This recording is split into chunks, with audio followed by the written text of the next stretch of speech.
né, que a gente passa vergonha registrada, é complicado. Pronto, já tá gravando. Então, Só beleza. se apresenta aí, cara.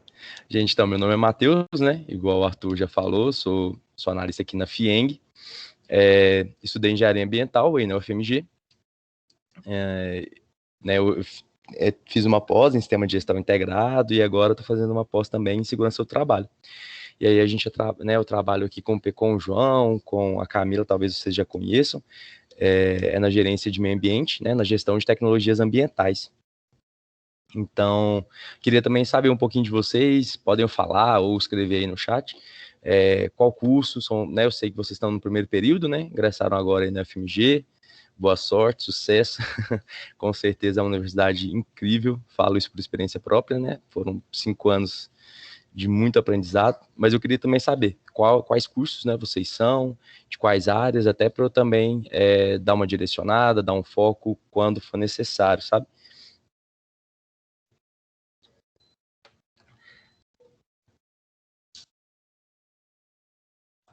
Aí se vocês quiserem ou falando, ou talvez pôr no chat.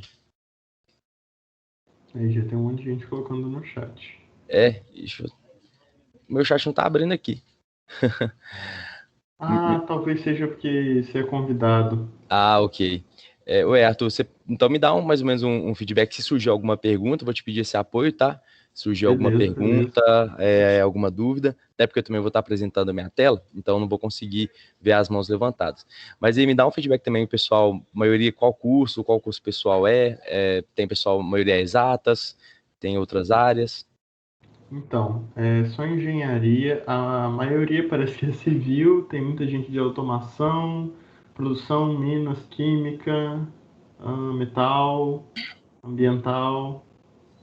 Não, bacana, bem diversificado, legal, legal. Então tá bom, eu vou começar a Elétrica, fazer. Oi? elétrica também. Elétrica, bacana. Então, muitas áreas diferentes, isso é bom. Eu vou começar a apresentar, vocês me avisam quando estiver vendo a tela aí, por favor.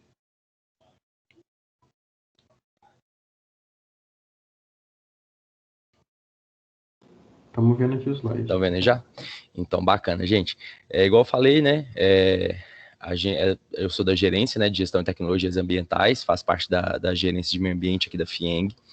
E aí, a gente vai falar, então, nesse programa de 200, né, que é a proposta apresentar um pouquinho para vocês o que é, né, essa parte mais meio ambiente, produção mais limpa, como aplicar isso aí dentro das indústrias, né? Vocês vão ter um desafio, desenvolver um projetozinho para algumas tipologias, que a gente vai falar mais na frente. Vocês que estão aqui escolheram mais a parte de ecoeficiência, certo? Então, eu também vou tentar focar um pouco mais nesse tema, para deixar todo mundo com conhecimento nivelado, né, como tem gente de outras áreas, né, não só da engenharia ambiental, e então, para vocês também terem esse conhecimento nivelado, e a partir daí, né, terem bagagem e conseguirem, né, desenvolver um projetozinho legal para as indústrias que vocês escolheram. Então, galera, o que é o meio ambiente para vocês, né? O que vocês entendem como meio ambiente? Alguém se candidata? Alguém arrisca? Podem abrir o áudio aí, gente.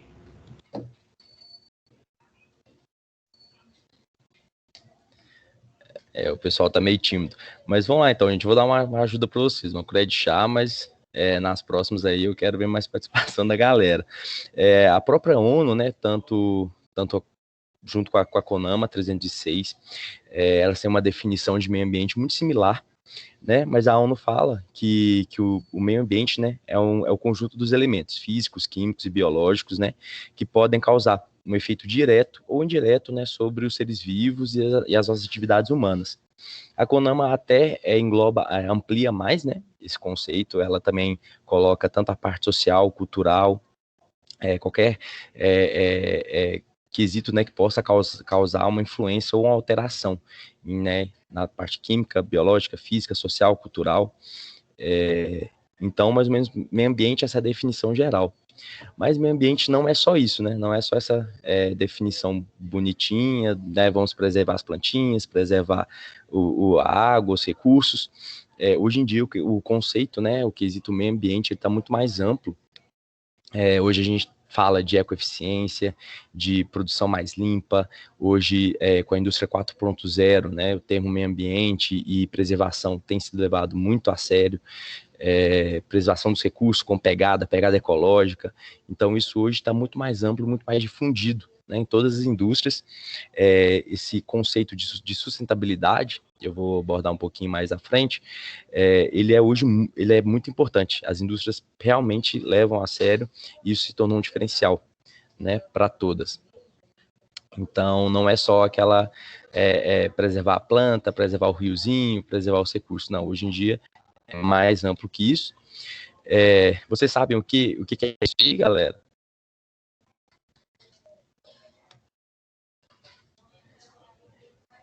Ninguém?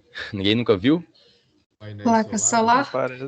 Isso, esses são os painéis fotovoltaicos. A diferença um pouquinho da placa solar, né, e o painel fotovoltaico, é que o painel fotovoltaico ele gera energia a partir do sol. A placa solar ela faz mais a conversão, né, aproveita a energia térmica. Essa aí ela converte mesmo a radiação solar em energia elétrica. Hoje tem sido bastante utilizado, bastante difundido. A gente já tem, né, placas fotovoltaicas residenciais gerando energia, lançando na própria rede. Isso é um conceito de sustentabilidade, né? Hoje as indústrias têm investido nisso, é uma energia limpa, né? O sol está disponível aí para todos, de forma gratuita, renovável. Então, é uma forma de geração de energia elétrica limpa, correta, sustentável. Então, a gente pode aplicar isso tanto nas indústrias quanto na nossa própria casa, né? Várias casas já têm hoje painel fotovoltaico. Né, hoje ainda tem um custo de instalação associado um pouco alto, um pouco elevado, mas a tendência é que com a difusão da tecnologia, né? Isso aí vai barateando, o preço vai reduzindo. Mas é uma tecnologia incrível, né, que hoje já está disponível aí ao alcance da gente e é muito sustentável. E essas aí, galera, vocês também conhecem? Eu não lembro o nome, mas é para gerar energia elétrica através da energia eólica. Isso, é uma fazenda eólica. Isso mesmo. São pás, né, giratórias, e aí com o próprio movimento do vento, ela ajuda ela vai gerar energia, e essa energia é lançada na rede. Também é uma forma renovável, né, já que o vento está aí, está disponível para todos. Só ressaltando também, gente, todas as formas de geração de energia, por mais sustentáveis e ambientalmente corretas que sejam, elas têm impacto, elas geram impacto, tá bom? Por exemplo, a energia eólica, né, essas placas, essas pás, isso aí é muito grande. Vocês não têm ideia da dimensão do tamanho, né? Tem um carro pertinho, vocês estão vendo meu cursor, mas tem uma caminhonete, né, na foto. Então, vocês compararem o tamanho dessa caminhonete ao tamanho que é a estrutura, né, para gerar essa energia. Essas pás são gigantes. Com o movimento delas, né, elas têm uma emissão de ruído, de barulho. Por exemplo, isso já causou alguns problemas até com migração de pássaros, né? Eles costumavam migrar para uma área, e essa área construíram uma fazenda eólica, né, que chamam, no meio da rota deles. Então, né, além de vários pássaros trombarem, né, nas hélices e acabar morrendo, elas também geravam um barulho que né, desnorteavam um pouco esses pássaros. Então, eles acabaram mudando a rota, indo para fazendas. Oi, alguém quer fazer uma pergunta? Então tá, vamos lá. Então eles acabavam mudando a rota, né? Acabaram indo para áreas de fazenda, que antes não eram o destino final deles, causando impacto também. Então, tudo que a gente mexe no meio ambiente acaba que gera algum efeito. Tem né, os efeitos antrópicos positivos e negativos. Então, realmente, a gente sempre precisa, o desenvolvimento é isso, avaliar o impacto positivo e o negativo e ver o que é o melhor e o que se sobressai mais, né? Mas o sistema eólico não deixa de ser um sistema incrível, renovável, que gera energia de forma limpa, tá bom? Ele O Brasil hoje em dia tem muitas usinas, muitas fazendas eólicas, tem algumas no sul, muitas no Nordeste, né? O Nordeste a gente tem um índice de ventos muito grande, mas ainda não é tão difundido no Brasil, né? Tá começando agora. Quem tem oportunidade, né? Já teve oportunidade na Europa, tem bastante, na Holanda, Dinamarca, Suíça, eles usam muito essa energia, tá bom? Isso aí, gente. Isso aí é um drone, né? Esse aí eu nem vou perguntar, porque está fácil, tá super em alta aí. O drone é a tecnologia sendo usada a nosso favor, sendo usada a favor do meio ambiente, né? Antigamente, eu já sou formado há um pouquinho mais tempo que vocês aí, tô na área há um pouquinho mais tempo. Antigamente, mapeamento topográfico, era tudo feito com aparelhos no solo mesmo, aqueles aparelhos geodésicos, era bem mais complicado. Quando começou foto por satélite, né, já foi incrível, já ajudou muito a ter ideia de dimensão de área, mas hoje com drone, tudo tem sido feito por eles, né, todo o mapeamento, antes eram dias de campo, né, que se precisava para fazer algum levantamento topográfico, e hoje com drone é super rápido, fácil, né, eficiente, então isso aí também não deixa de ser tecnologia a favor, né, a favor do desenvolvimento sustentável, a favor da evolução mesmo, dessa quesito ambiental, de como a gente aplica, de como a gente monitora, controla, né, os parâmetros do meio ambiente. Então, o drone é incrível, provavelmente vocês vão ter contato, né, mais contato durante a graduação do que eu, com certeza tive, eu não tive zero contato, não era tecnologia na época acessível, né, hoje é bem acessível. Isso aí, galera, alguém sabe? O pessoal da engenharia ambiental aí, eu desafio vocês a me dizerem o que seria isso.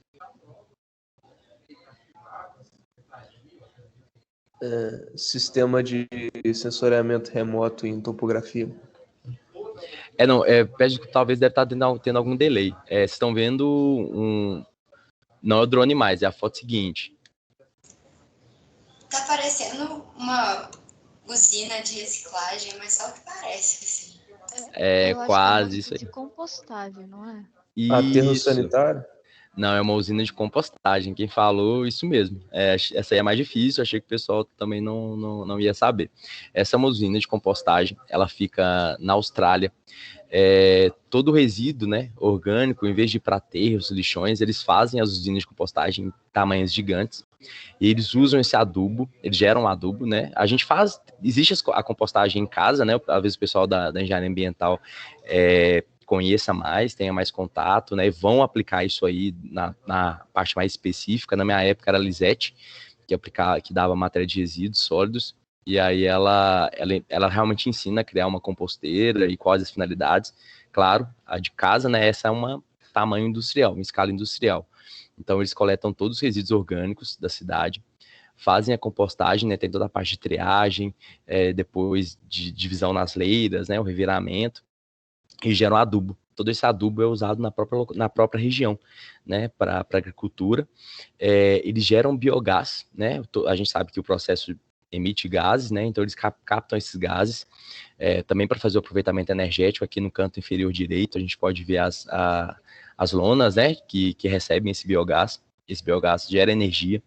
E todo o chorume, né, a gente pode ver as lagoas aqui, mais a parte um pouco central à esquerda, todo o chorume vai para as lagoas, né, provavelmente devem ser lagoas facultativas ou de estabilização, e essas lagoas fazem o tratamento também desse chorume gerado. Então é um processo, né, eles fecham, que é um fim de tubo mesmo, que a gente fala, tudo que é gerado, eles se reaproveitam, fazem forma de gerar energia ou de reaproveitar e não causar impacto ambiental. É uma usina muito legal, quem se interessar, né, pela tecnologia, eu recomendo pesquisar, analisar. Isso é na Austrália. A Austrália hoje, né, tem outras unidades como essa, tá bom? Isso aqui, galera, tem um pessoal aí da Metal, da Minas. Aqui é fácil, é a mineração, né? Mas e aí, o que vocês acham? A mineração hoje, ela é boa, ruim? São a favor, são contra? Assim, né, a mineração traz vários impactos negativos, mas praticamente tudo depende da mineração hoje em dia, né? Isso, exatamente. A mineração, claro, ela tem seus impactos negativos, né, igual você falou. Eu peço desculpa que eu não estou vendo os nomes, tá, como eu estou com a apresentação ligada, mas igual você falou, a mineração traz impactos negativos, mas hoje, no estado de Minas Gerais, por exemplo, né, é uma das maiores fontes de receita do PIB. São as minerações, é a mineração, depois seguida a siderurgia. Então a gente não pode colocar nossos ovos, né, em um cesto só. É muito importante realmente ter essa diversificação na economia. E aqui em Minas a mineração é muito importante. Claro, ela tem seus impactos, né, ela deve ser feita de uma forma correta e sustentável, ela tem seus impactos, mas a gente também não pode viver sem ela, né? Tudo hoje tudo que a siderurgia precisa, né, para funcionar, vem da mineração. Então, todo dispositivo, o computador que a gente está falando, o celular que a gente tem, tudo isso precisou de recursos que vieram lá da mineração, lá de trás. A gente vai falar até um pouquinho, né, sobre ciclo de vida aqui na aula. Vocês vão também entender um pouquinho que para chegar até a gente é um caminho bem longo e passa pela mineração. E por isso a importância dela, né? A gente não pode ficar sem. Isso aqui, pessoal, vocês conhecem? Quem já viu? Já está bem difundido, já existe em alguns lugares. Eu já vi bastante. Telhado verde. Isso aí, telhado verde. Isso aí era tema do semestre passado. Teve gente que fez projeto disso aí semestre passado. Ah, é? Oh, bacana, legal. Isso, o telhado verde, ele ajuda no microclima, né? O que é o microclima? É o clima da região ali. A gente sabe que as cidades, né, elas têm um índice de poluição muito alto. Então, acaba que o centro das cidades, né, fica concentrado com gases, CO2. Isso também altera um pouco o clima. É aquecido, são as ilhas de calor que a gente fala, né? Carros, indústrias, fábricas, tudo isso emite calor, radiação, né? Além dos gases, isso concentra nas cidades, né? E aumenta a temperatura. Os telhados verdes ajudam no microclima. Então, eles ajudam a melhorar, diminuir um pouco a temperatura ambiente, a melhorar a qualidade do ar. E eles também, inclusive, ajudam na redução de energia elétrica. Por quê? Toda a radiação, né, que incide, a radiação que faz esquentar, né? A gente passa protetor solar justamente para minimizar o efeito da radiação sobre a pele. E as plantas, elas absorvem radiação, elas usam radiação na fotossíntese, né? Então, ela ajuda a controlar o clima até do prédio. Então, é comprovado, né? Vários locais diminuem o uso de ar-condicionado, reduzem o gasto energético com isso, só instalando telhados verdes. Mas aí, pessoal, né, também reforçando, tem toda uma tecnologia, uma engenharia por trás, né? Não é só simplesmente plantar uma plantinha e tranquilo. Então, caso vocês forem fazer isso, né, tem essa vontade, esse desejo, tem que consultar engenheiros, né? Engenheiro civil, ambiental, todos eles são capacitados de fazer projetos para essa área, tá bom? O Delano falou aqui no chat que também ajuda na área permeável dentro da área construída. Isso, também, muito bem lembrado. Né? Porque você faz uma base, uma estrutura com terra, pedras, e aí toda a água que chove lá você consegue captar. E aí você pode reutilizar essa água, ou mesmo no prédio, ou em diversas outras, né, em outras formas. E sim, ajuda na permeabilidade. Isso é muito importante para enchentes, alagamentos, né? Tudo isso que a gente vê na época de chuva, as enchentes, alagamentos, é porque o solo é impermeável, né? O asfalto, as casas, tudo isso impermeabiliza o solo e a água fica sem onde ir. E com o telhado verde, por exemplo, é uma forma de a gente captar essa água, fazer reutilização, reaproveitar. Muito bem lembrado, muito bom. Parabéns quem falou. E agora vamos para a indústria 4.0. Indústria 4.0, gente, é um termo que tem sido bastante utilizado hoje em dia. A indústria 4.0, ela usa, né, alguns pilares, digamos assim. Essa forma, né, de fazer a indústria, desenvolver a indústria de forma mais correta e sustentável, né? A primeira é a informação. Todo mundo hoje, né, acredito que tem acesso à informação. Hoje, a gente, com a internet, a gente tem acesso a sites de informação, sites de pesquisa. Hoje está tudo mais acessível, está tudo mais fácil, né? E para a indústria 4.0, isso não é diferente. A gente precisa da informação, precisa conhecer, entender, né, as novas tecnologias, o que está sendo discutido, falado, inclusive no mundo. Então, ter o acesso à informação é muito importante. Então, a gente tem que refletir se a gente está buscando a informação, se a gente também está indo atrás. A segunda é a automatização, né? Hoje em dia, as indústrias têm se automatizado mais, mas vamos até trazer aqui mais para perto da gente. né? Alguns aí devem ter Alexa em casa, né? Aí você só fala com ela, Alexa, toca uma música aí, toca Bruno Marrone, põe uma sofrência. Então, isso é uma automatização. Né? Só com comando de voz você consegue um processo, você consegue um resultado. Então, a automatização hoje tem se tornado muito importante, muito difundida nas indústrias, né? Atualização das máquinas, modernização, né? Isso é um dos pilares, né, da indústria 4.0.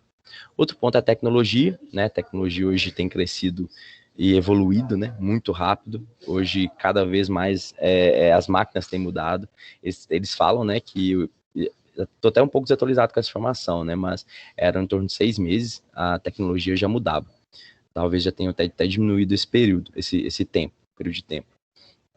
Então, as máquinas estão crescendo, né, tá evoluindo mesmo essa tecnologia, como você aplica as máquinas cada vez mais modernas, com sensores, né, tanto que ajudam na produção com mais limpa, com menor geração de resíduo, né, como também na rapidez, velocidade, no aumento da produção, né, tudo isso melhorando a tecnologia. E a sustentabilidade, né, a sustentabilidade que a gente vai falar mais à frente, é o pilar, né, é o pilar econômico,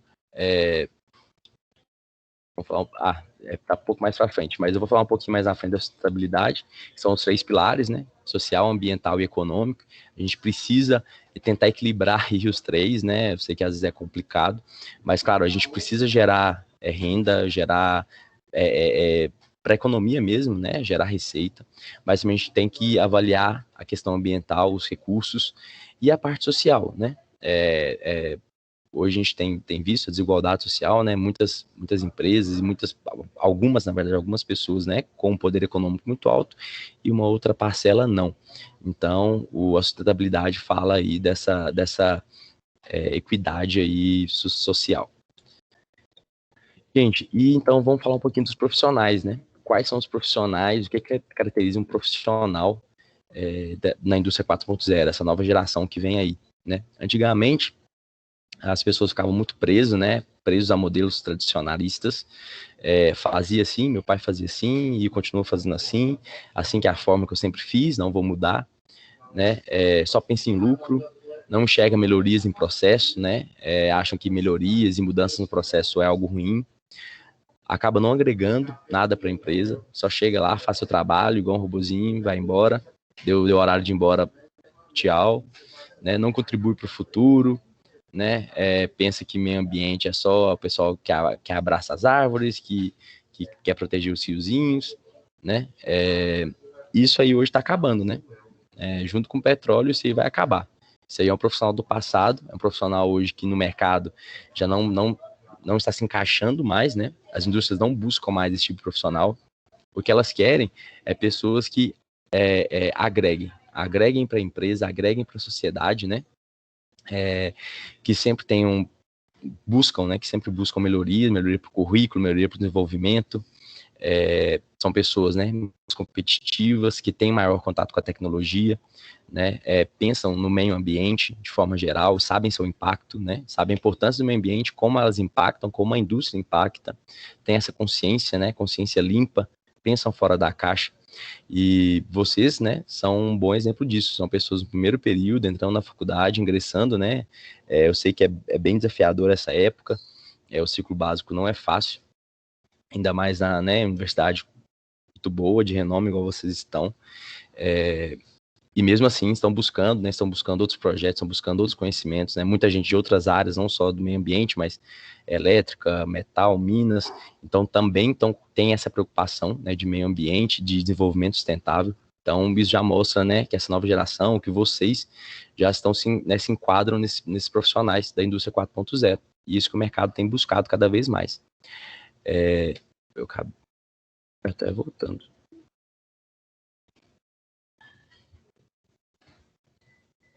Vamos lá, a sustentabilidade. Isso que eu estava falando com vocês, são os 3 pilares, né? É chamado de Triple Bottom Line pela ONU. Então, esse equilíbrio que a gente precisa fazer entre o econômico, entre o desenvolvimento, né, entre gerar divisas, gerar receita, né, gerar riquezas, tanto para a indústria quanto para o país, mas também pensando no lado ambiental, no consumo dos recursos, como isso está sendo feito, né, e na parte social, é aquilo que eu falei do desenvolvimento também da comunidade, das pessoas, né, não é só mais poucos enriquecendo muito e muitos trabalhando, né, sem ter algum retorno, sem ter uma qualidade de vida. Então, esse é o desenvolvimento sustentável. É isso que as indústrias tentam equilibrar aí, né? Então, vamos lá, falar mais de sustentabilidade. Essa balança, eu estava falando com vocês, a balança, a gente precisa equilibrar, né, a questão dinheiro, quanto a questão dos outros recursos, água, energia, matéria-prima, isso precisa estar bem equilibrado. Eu preciso dos recursos naturais, eu preciso da energia, eu preciso da água, eu preciso do minério para gerar recurso, mas eu também tenho que fazer de uma forma que eu não acabe, né, porque são recursos finitos, né, minério, diversos recursos, o petróleo mesmo, eles são recursos finitos, isso vai acabar um dia, então eu preciso equilibrar, ter esse equilíbrio, ter medidas compensatórias, né, gerar o desenvolvimento econômico sem abrir mão, né, do meio ambiente, tá bom? E aí, gente, eu gosto, esse aqui é muito bom de a gente trazer, é a Agenda 2030. Essa Agenda 2030, né, foi proposta pela ONU, são 17 ODS, que são Objetivos do Desenvolvimento Sustentável. Muitos países, né, já têm tentado aplicar, alguns mais avançados, outros menos. Eu recomendo todos a buscarem, né, sobre o ODS, sobre os ODS, eles têm sido muito falados hoje em dia, e eles são 17 objetivos que tentam englobar todo o desenvolvimento sustentável, tudo aquilo que eu falei com vocês, né, de tentar conciliar a parte social, a parte econômica e a parte ambiental, é proposta, né, e é apresentada aqui nos ODS. Então, a gente tem diversos ODS interessantes, por exemplo, o ODS 12, né, que é consumo e produção responsável. A nossa gerência, né, que é a gestão de tecnologias ambientais, está muito envolvida com esse ODS. A gente ajuda as empresas a ter uma produção mais responsável, mais limpa, a gente ajuda eles a mensurar, né, formas a desenvolver e também medir a forma como eles consomem os recursos, quanto eles geram de resíduo, como eles podem fazer isso de forma mais eficiente, né, que é consumir menos, gerar mais. A gente tem alguns ODS bacanas, né, como o 5, que é a igualdade de gênero, né. Hoje a gente vê as mulheres no mercado de trabalho e a proposta desse ODS é que tenha igualdade, que as mulheres tenham as mesmas oportunidades, mesmo reconhecimento, tanto em cargo quanto salarial. O 7 é muito interessante, que é energia limpa e acessível. O 6, né, água potável e saneamento. Todos esses ODS, eles vêm para ajudar a alavancar esse desenvolvimento sustentável. Alguém quer fazer alguma pergunta?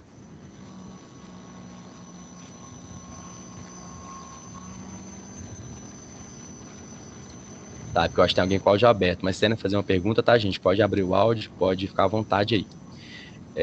Mas, enfim, então esses são os ODS, a gente tem, depois recomendo todos a buscarem, pesquisar, entender mais isso hoje, tem sido muito discutido, muito falado hoje nas indústrias, os ODS, né? O ODS 1, erradicação da pobreza, é um ODS incrível também, que visa essa questão do social, né? O 10, redução de desigualdades.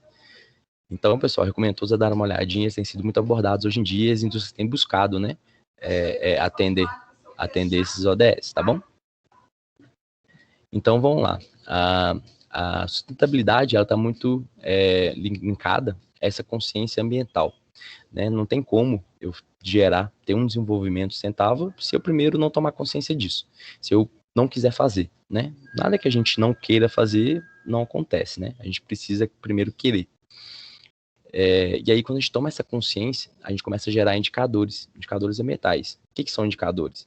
Formas de mensurar, de medir.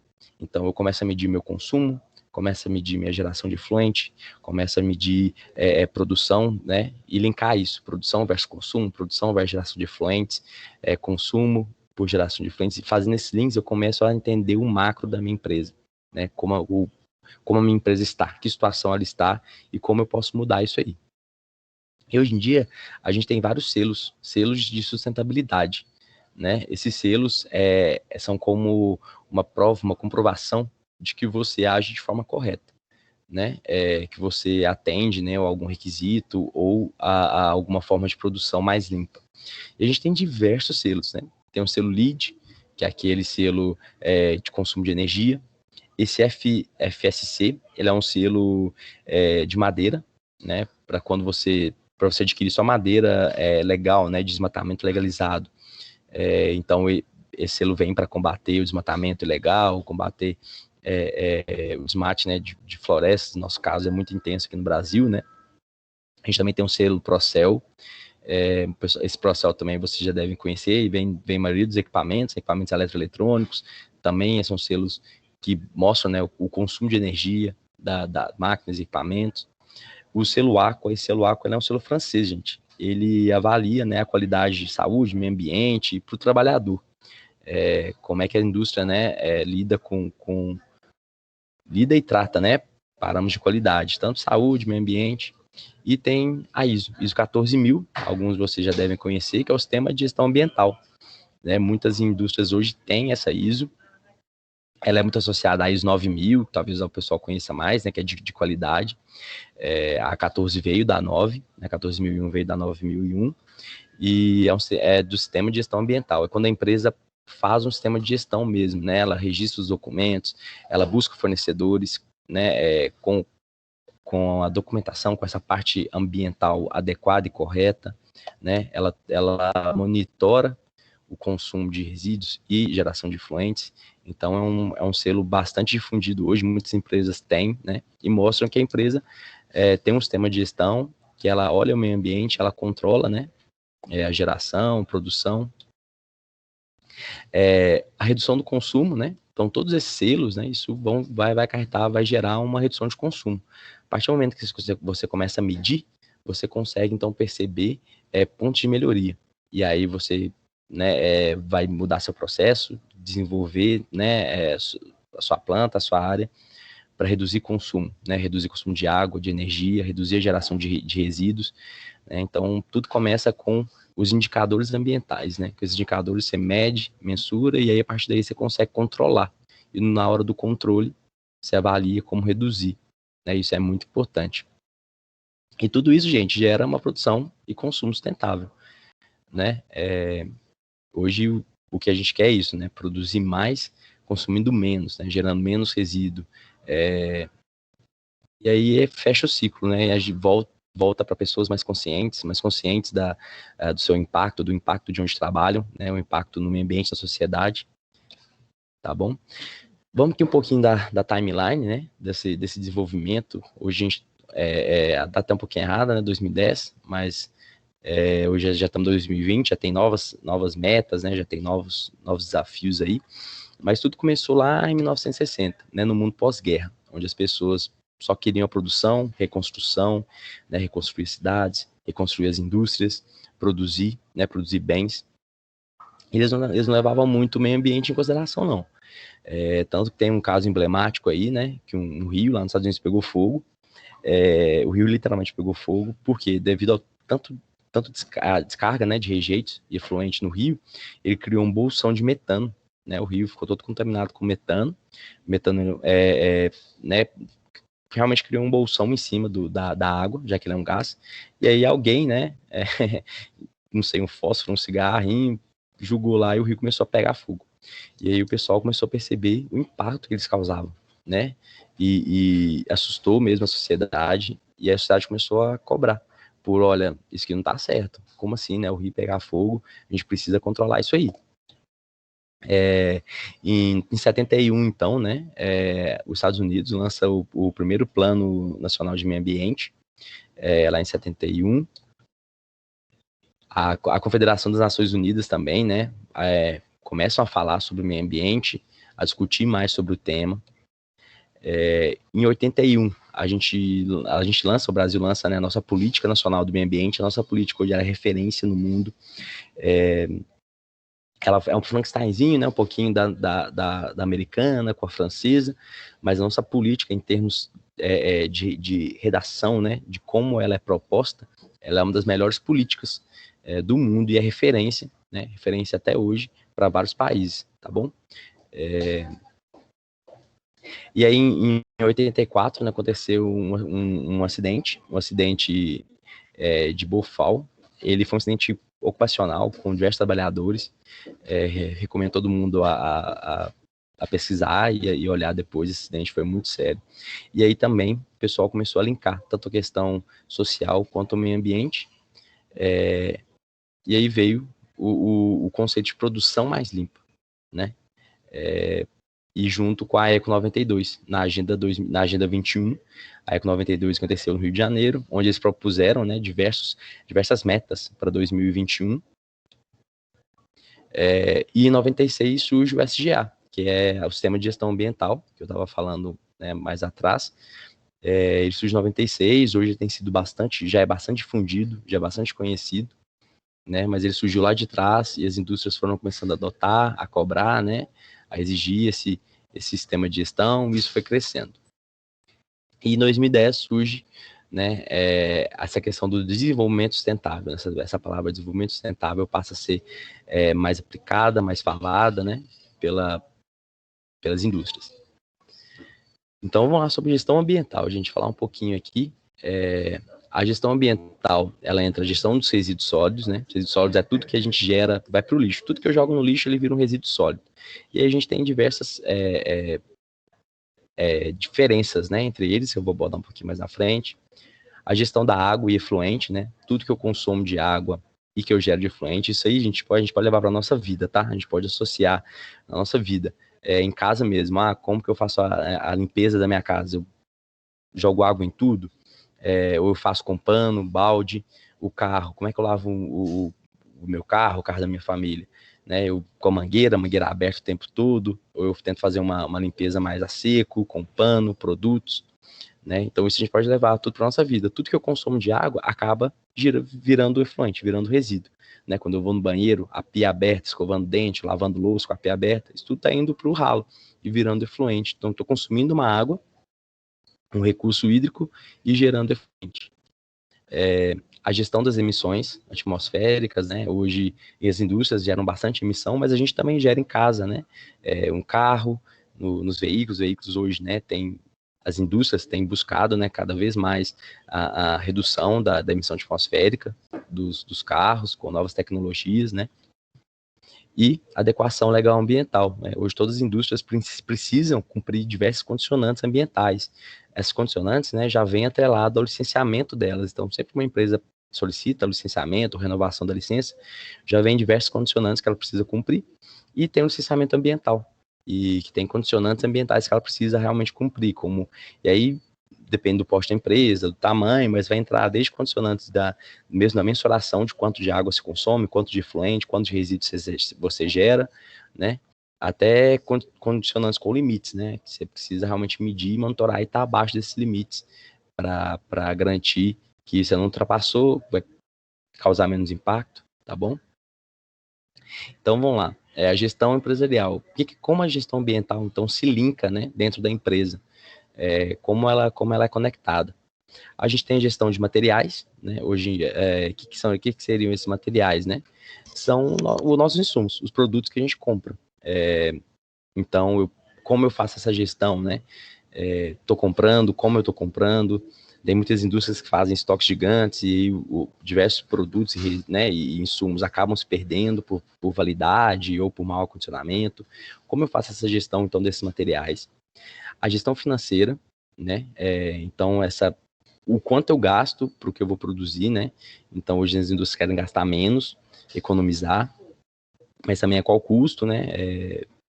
Ao custo de comprar insumos sem certificação, ao custo de piorar, então, o meu controle de resíduos e efluentes. Então, como é que eu faço essa gestão financeira, né, dentro da indústria? A gestão das pessoas, né? Quando a gente fala de sustentabilidade, a pessoa também é importante, o indivíduo, o trabalhador, né? Se ele está em condições adequadas de trabalho, está num ambiente seguro, num ambiente que proporciona, né, uma qualidade para o trabalho, um trabalho adequado. A gestão do produto, a gestão da produção, né? Que é essa avaliação mesmo, o quanto eu estou gastando de insumo para o quanto eu estou gerando de produto, né? Então, essa avaliação é muito importante até para você mensurar, né? Como é que está a sua produção? Eu estou consumindo muito? Eu consigo reduzir? Como que eu faço para reduzir? O que eu preciso?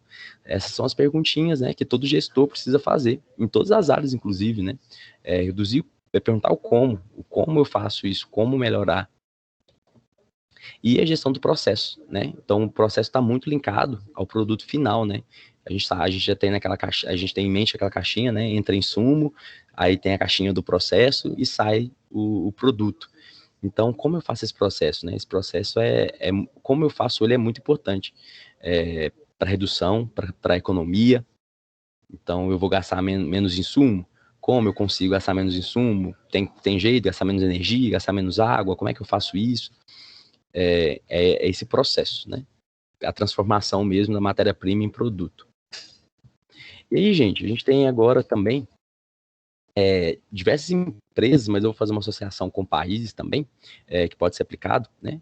Tem empresas e países, né, reativos, responsáveis, proativos e competitivos, no termo mesmo de sustentabilidade e gestão ambiental. O que seria o reativo? O reativo é aquele país ou empresa, né, que faz só quando precisa. Veio uma fiscalização, a fiscalização bateu aqui, nossa, agora eu tenho que fazer, senão eu vou ser multado. Deixa tudo para depois, né? Não pensa mesmo no futuro de como fazer para evitar, né? Só depois que é fiscalizado, que é penalizado, que faz alguma coisa. A gente tem os países responsáveis, né? Tem empresas também responsáveis que fazem, mas fazem o mínimo. Fazem o que precisa ser feito para não ser penalizado, não ser punido. Né, países como os Estados Unidos, né, o antigo presidente de lá, né, ele saiu de diversas agendas ambientais, por exemplo. A gente espera que com o novo presidente eles voltem, né, mas eles faziam só o mínimo para não ter punição. As agendas, né, as agendas que gerariam, né, um efeito proativo, né, eles não buscam, não têm interesse. A gente tem os países proativos, né, diversos países da União Europeia são muito proativos. Alemanha, a gente vê a gestão de resíduos deles hoje. Diversas indústrias, né, fazem o retorno de carros, veículos para reaproveitamento de peças, né? Na França tem diversas leis e medidas, né, que incentivam as pessoas a ter plantas dentro de casa, nas áreas, né? Para melhorar microclima, para melhorar a qualidade do ar. Então são países que fazem mais do que o mínimo. Né? Não fazem só o mínimo, eles buscam mais. E países competitivos, como a Austrália, né? Aí vocês lembram lá daquela foto lá no início, da usina de compostagem? Eles geram receita com isso. Eles geram renda. Eles pegam, né, uma coisa que eles fariam, que os tornaria proativos, mas começam a gerar receita, começam a vender isso aí. Igual naquela usina de compostagem, eles recolhem todo o rejeito, né, o resíduo sólido das cidades, dos centros urbanos, tratam aquilo e revendem, geram energia, geram renda. Né? Então, esses são países competitivos. A Nova Zelândia também, né, ela é muito competitiva nessa parte da questão ambiental. E o Brasil? Matheus, e o Brasil, né? Infelizmente, o Brasil está aqui no reativo. A gente sabe que não é todo mundo, não é todas as empresas, né? Mas a gente ainda tem aquela cultura do só fazer quando é necessário. Né, quando é cobrado, quando é fiscalizado, vistoriado, então aí a gente pega e faz. Quantas empresas, né, quantas indústrias a gente não vai, que só fazem adequação, que só vão controlar documentos, só vão controlar processos, quando vão ser auditados, quando quando precisam renovar a licença. Né, a gente tem inúmeros casos aí, então o Brasil é um país muito reativo também nas suas questões legais e ambientais, né? Todo o país, não só as indústrias. Então é o que a gente precisa pensar, precisa realmente rever isso aí e melhorar. Então, as formas de poluição, né? A poluição nada mais é do que uma ineficiência de processo, né? Se eu estou gerando algum resíduo, é porque eu não estou aproveitando 100% do meu insumo. Né? Se eu não aproveito, eu descarto, vira resíduo, né? Vira poluição. Então, é uma ineficiência. E hoje, o que a gente busca é cada vez mais aproveitar o máximo possível, né, do insumo. A gente vê muito isso trazendo aqui mais para o nosso ambiente, né, na cozinha mesmo, né, hoje quanto a gente não fala do reaproveitar o máximo possível dos alimentos, desperdiçar o mínimo possível, jogar o mínimo possível fora, é o mesmo da produção. E é isso que a gente busca, né? E a gente, né, vocês também como engenheiros, futuros engenheiros, vocês precisam sempre ter isso em mente, né? Como produzir mais, consumindo menos, bater muito nessa tecla, né? Então eu trouxe um exemplo aqui que é o escapamento dos carros. Toda aquela fumaça que sai, esse CO2, os gases que saem, né, da queima do combustível, uma poluição, é uma ineficiência do processo. Na hora que eu queimei o combustível, né, a gasolina, o álcool, eu gerei outros subprodutos, né, que não só a energia. Isso aí é uma ineficiência do processo, né? E aí são diversas atividades, né? Elas podem, além, né, de prejudicar também o meio ambiente, elas prejudicam a saúde, segurança, bem-estar da população, né? Criam condições adversas, né, para as atividades econômicas. Tudo isso aí é como a poluição, né, impacta. Os resíduos sólidos, vamos lá, que eu falei que, né, a gente ia abordar um pouquinho mais. A gente tem resíduos sólidos perigosos, né, que são todos aqueles inflamáveis, corrosivos, tóxicos, patogênicos, né? Gente, óleo, tinta, isso tudo é perigoso, tá? É tudo perigoso. O óleo, né, são feitos do grupo Betex, né, benzeno, derivado do petróleo, tinta também, tem metais. Então, tudo isso é perigoso. Então, eu não posso descartar em qualquer lugar, de qualquer forma, né? O óleo mesmo de cozinha, né, uma gotinha contamina não sei quantos mil litros de água. Então, eu não posso jogar simplesmente na pia. A tinta, né, pintei minha casa, eu não posso simplesmente lavar aquela lata e reutilizar e jogar aquela água em qualquer lugar. Não é a forma correta de fazer, né? Tudo isso, esses produtos, né, e aí existem outros vários, geram um impacto ambiental. O seu descarte incorreto contamina rio, contamina solo, geram problemas, né? São chamados classe 1. O pessoal da engenharia ambiental vai ver mais, né? Talvez o pessoal da civil também. A gente tem o classe 2A, né, que são os não inertes, né, que são aqueles biodegradáveis, né? Alguns combustíveis são solúveis em água, né? Eles reagem, né? Reagem com a água, por exemplo, né? Então, na hora que eu jogo isso no rio, no curso d'água, ele dilui na água, ele solubiliza e fica mais difícil o tratamento, né? Eu contamino aquela água e fica mais difícil. Então, e a gente tem plástico, tem papel, né, como exemplo desses não inertes, né? Né, porque a gente sabe, o papel, ele dissolve na água, enfim, o plástico fica anos lá, né? E a gente tem o 2B, que são os inertes, que é todo o resto, né? Resíduos de construção civil, resíduos de sucata metálica, tudo isso é não inerte, mas não deixam de ser resíduos, né? E hoje a gente tem legislações que tratam especificamente disso, dessa destinação, desse gerenciamento, né? A gente tem a NBR 10.004 e o Plano Nacional de Resíduos Sólidos, a 12305. É muito importante, elas são normas, né, regulamentos que norteiam como a gente vai fazer a regulagem, né, o controle dos resíduos sólidos na nossa empresa, na nossa indústria, mas quem tem interesse pode até ler, que até ajuda a nortear no resíduo em casa mesmo. Os impactos associados, né, a gente pode comprometer a qualidade do solo, qualidade da água, né, igual eu falei com vocês, aí da água, tanto subterrânea quanto a superficial, né, a gente contamina mesmo o rio, a fonte de água, o assoreamento, né, das drenagens superficiais, proliferação de vetores nocivos, manifestação, né, de problemas sociais, né, a gente vê locais com diversos resíduos, né, depositados de forma incorreta, a céu aberto. Então, isso gera problema social, gera vetor, gera rato, mosquito, gera aquele problema mesmo na região, né? Além da emissão de materiais particulados, né? A gente pode usar aqui como exemplo, está bem pertinho da gente aqui, a Lagoa da Pampulha, né? A Lagoa da Pampulha recebe bastante efluentes, resíduos, então lá tem o saneamento, né? Hoje tem uma ilha lá que foi construída devido ao saneamento mesmo, né? Que veio dos outros cursos de água que alimentam, né, a lagoa. Hoje a lagoa ela é imprópria, né, para qualquer atividade de contato humano, e gera vetor, né? A gente teve, né, recentemente lá o problema com aquele carrapato estrela das capivaras, enfim. Tudo isso é devido a uma má gestão ambiental, né, uma má gestão dos recursos. A gestão dos resíduos, como é que a gente pode fazer, né? Primeiro de tudo, reutilizar. A gente precisa reciclar, comercializar os insumos, né? Tentar reutilizar o máximo possível. Se a gente não consegue, né, reutilizar tudo, a gente gera algum resíduo, a gente precisa tratar.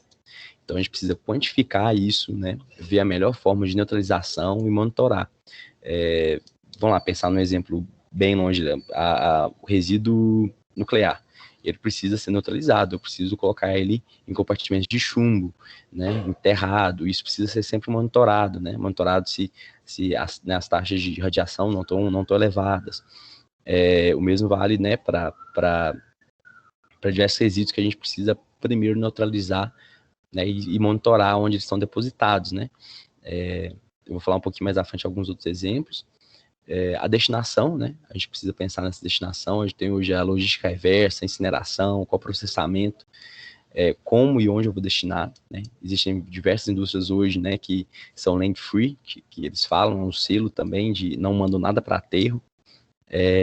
Então a gente precisa pensar nessa logística reversa. Eu vou voltar isso para o meu fabricante, né? Hoje diversas bombonas de pesticida, daqueles produtos, né, tóxicos usados na agricultura, já são obrigatórios. Ter lógica reversa, né, o fazendeiro, o produtor rural precisa devolver aquilo, não reutilizar, né, devolver aquilo para o fabricante.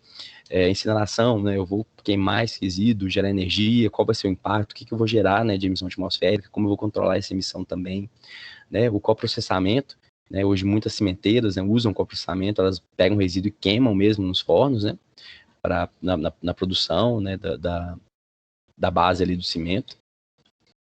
E a disposição, né, que a gente tem diversas formas de disposição, que é o lixão, o aterro controlado, né, o aterro sanitário, e as fossas negras, né. O lixão é aquilo que a gente já viu muito antes no Brasil, né, hoje tem mudado um pouquinho a realidade, mas ainda existem diversos lixões, que é quando você simplesmente joga o lixo numa área, deixa aquele trem lá, né, sem um controle, sem um cuidado, sem um controle do chorume gerado, né. O aterro controlado, o aterro sanitário, né, industrial, você começa a ter um pequeno controle daquilo, né. Você começa a enterrar os resíduos, né, você faz grandes valas, deposita, enterra aquilo, né, no caso do aterro controlado. O aterro sanitário faz a coleta do chorume, né, então você já começa a criar dispositivos de engenharia mesmo para coletar aquele chorume, destinar, não deixar aquilo infiltrar no solo, né.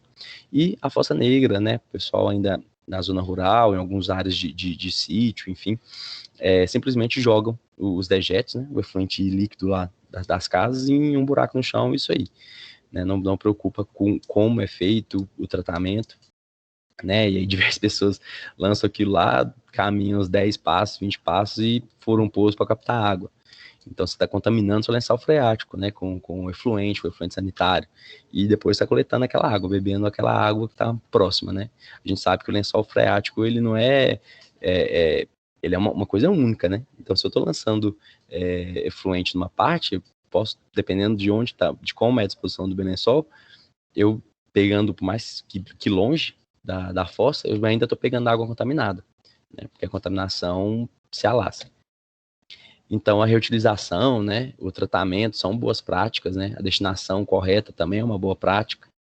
Só essa disposição ainda que a gente precisa melhorar, está evoluindo, né, a gente tem visto campanhas, né, de Minas Sem Lixão, né, tem campanhas que estão saindo aí, como também Lixão Zero, são todas campanhas para essa gestão dos resíduos.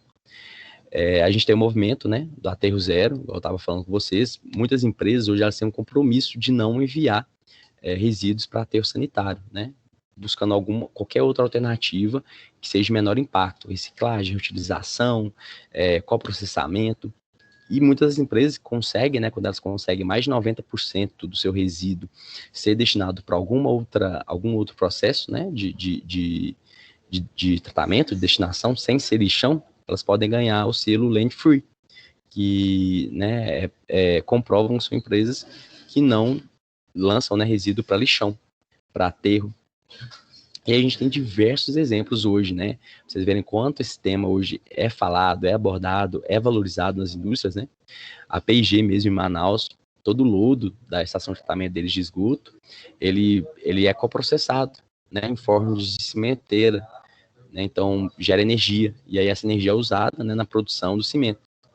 A Ambev, né, em várias fábricas, ela pega, né, o bagaço de malte, que é um subproduto, né, que é uma ineficiência do processo, mas que ainda é rico em proteína.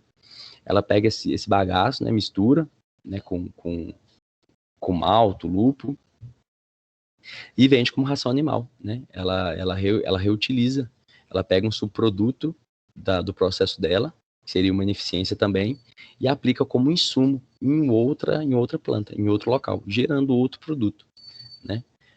A Fiat de Betim também, né? Ela montou, né, nas unidades, né, chamadas ilhas ecológicas, que é um galpão mesmo, né? Que tem dezenas de materiais, né, que são separados, encaminhados para empresas de reciclagem, né? Ela tem várias associações, né, que ela envia esses resíduos, né? Então reduz demais o volume de resíduo sólido que ela gera. Efluentes líquidos, pessoal, vamos falar lá um pouquinho dos efluentes também. Ele faz parte, né, dessa gestão sustentável. A gente usa muito nas indústrias, né? A gente usa água para produção, para o uso industrial, mas também usa água para alimentação, higiene. Então, tudo isso, né, as indústrias costumam ter um consumo muito elevado de água por isso, né? E aí, o que gera é o efluente sanitário, o efluente industrial, com diversas impurezas, né? E a gente precisa realmente tratar, não pode simplesmente lançar no rio, lançar no solo, porque são efluentes contaminados, né? E a gente tem diversas formas de fazer esse tratamento, né? Cada forma mais adequada a uma tipologia, a um tipo, né? Que é remoção de sólidos, a gente tem remoção de matéria orgânica e inorgânica, né? Essa remoção é feita pelos reatores aeróbios, anaeróbios, aí tem, né? Aí na UFMG a gente tem as referências aí do tratamento do efluente, Marcos von Sperling, o Tcharnicharo, são referências, são deuses mesmo do tratamento de efluente. Absorve o que vocês puderem desses caras aí, que eles são muito fera. Aí dentro a remoção de nutrientes, remoção de patógenos, né, com esterilização, enfim, vou falar aqui um pouquinho do que a gente tem hoje, quais são as tecnologias mais usadas, né? Então a gente tem tratamento biológico, todo aquele resíduo. O que seria esse tratamento biológico, né? Qual é resíduo, um efluente, né, que tenha matéria orgânica muito alta? Eu tenho uma DBO, né, demanda bioquímica de oxigênio muito alta. E aí eu tenho sistemas aeróbios, né, precisam de ar, são bactérias, né, mesmo, que degradam, comem, né, a matéria orgânica, mas aí elas também precisam de ar para fazer isso, igual a gente. A gente tem sistemas anaeróbios, onde as bactérias não precisam de ar, né, elas fazem essa degradação sem nenhum oxigênio. E os sistemas facultativos, né, são aqueles são mesclados, né, e aí você tem diversas formas de você mesclar isso aí, né, em lagoas mesmo. O sistema a gente consegue, na parte de baixo fica mais anaeróbia, e a parte de cima mais aeróbia, ou então se for áreas compactas, né, fazer um tanque anaeróbio primeiro, segundo de aeróbio, enfim, diversas tecnologias aí que com certeza vocês vão ver aí na faculdade. O tratamento físico-químico, né, aí a gente já precisa acrescentar produtos, né, eu já não consigo mais fazer por bactéria, porque as bactérias elas estão presentes, né, são organismos naturais, vivos, presentes aí até no nosso trato intestinal, a gente usa essas mesmas bactérias, né, para o tratamento biológico. O tratamento físico-químico, ele já precisa de produtos, eu preciso de um coagulante, um floculante. O que são as palavras, né? Para eu pegar os compostos físico-químicos, aglutinar aquilo, fazer aquilo criar massa, criar volume, e aí ou eles vão subir ou eles vão descer. Eles vão flotar, que a gente chama, ou decantar. E aí, a partir daí, eu retiro esse lodo, né, isso que sobrou, e eu fico com efluente mais claro, com menor concentração desses parâmetros. Ele é muito usado para tratamento físico-químico, né, então para retirar metais, para retirar sólidos, depende muito da tipologia da empresa, né, mas os produtos químicos, né, que saem junto do efluente devido ao meu processo produtivo. E hoje a gente tem outras tecnologias também, né, que estão sendo bastante usadas, modernas. Aí hoje a tecnologia evolui, né, muito rápido. A gente tem o ozônio. O ozônio ele é um oxidante e esterilizante. Ele tem sido usado mesmo para fazer esterilização do efluente, tirar patógenos, né. O ultravioleta também é um esterilizante. A gente tem o wetlands, né. O wetlands é um sistema de tratamento biológico, mas associado a plantas, né. Eu também faço a plantação de algumas plantas específicas, e aí elas ajudam na degradação, né? Elas ajudam as bactérias a retirar os contaminantes, a matéria orgânica, que elas usam como nutriente, né? Então ajuda na redução de vários parâmetros, né? Nitrito, nitrato, retira a matéria orgânica, retira a DBO. Então existem várias tecnologias novas e hoje estão sendo cada vez mais difundidas e aplicadas, tá bom? E quais impactos, né, que eu tenho se eu não fizer isso, se eu não tiver esse cuidado, se eu não tiver essa gestão, né, do meu efluente? Então eu vou ter, né, contaminação dos corpos, né, de água, dos rios, aquíferos, comprometimento da vida aquática, né? Quantos casos a gente não vê aí de rios com inúmeros peixes mortos, né? É porque foi lançado algum efluente sem tratamento, sem controle, e nesse efluente tinha algum composto tóxico para a vida marinha, para a vida aquática. E aí gerou a morte, né, de peixes. Isso é o que a gente vê, né? Fora a morte de organismos, né, microscópicos na água, que são muito importantes para a geração de oxigênio, para geração de nutrientes, né, faz parte da biota aquática. Possíveis contaminações, né, dos seres humanos com a água, né, às vezes a indústria lança aquele efluente e alguns quilômetros abaixo, o senhorzinho vai lá, tá pescando, usa como, né, aquele peixe contaminado. Proliferação de vetores, né? A gente sabe os cursos d'água dentro das cidades, né?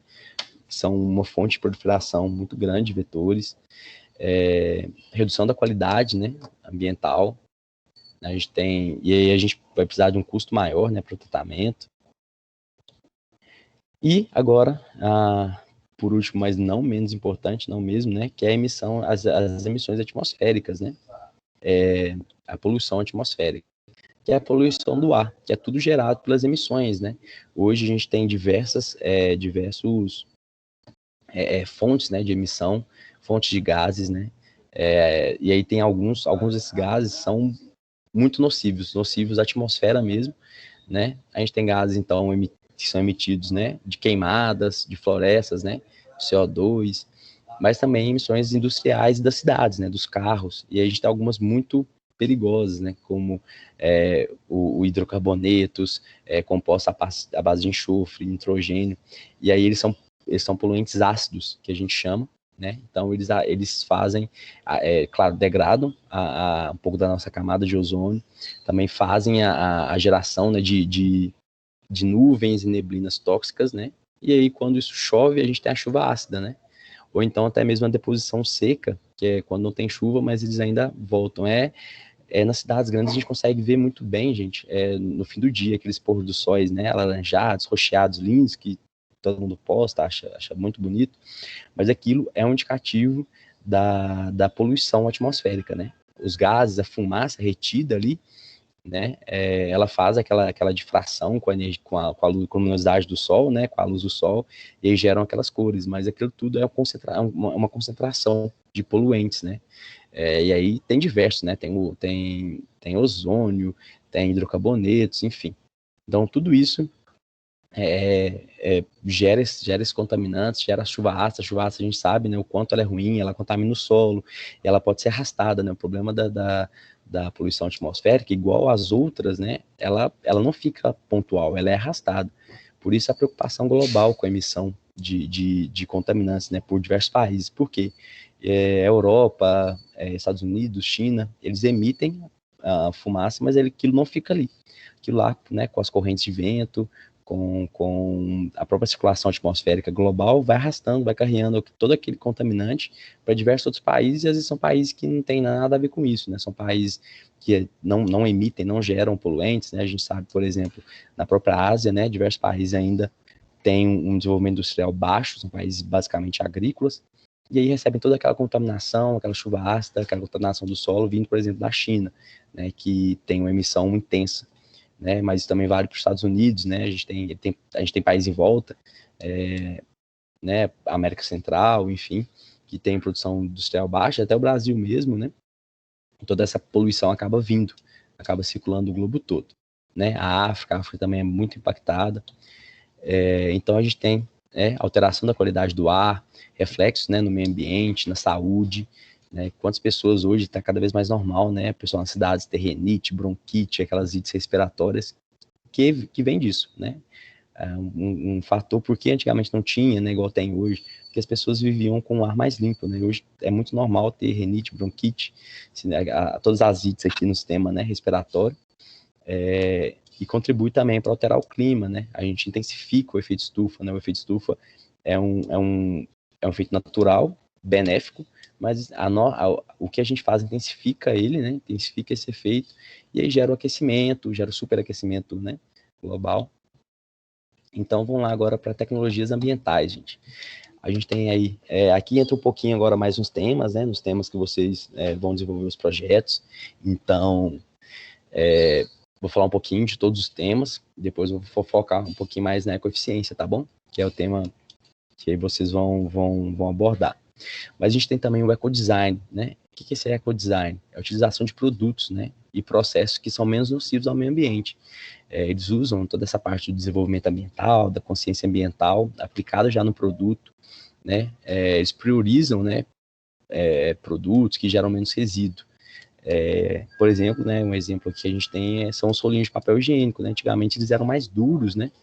Mais resistentes, mais firmes, e hoje eles são muito maleáveis. Por quê? Né? Por que disso? Porque assim você consegue compactar mais, né? O papel, você consegue compactar mais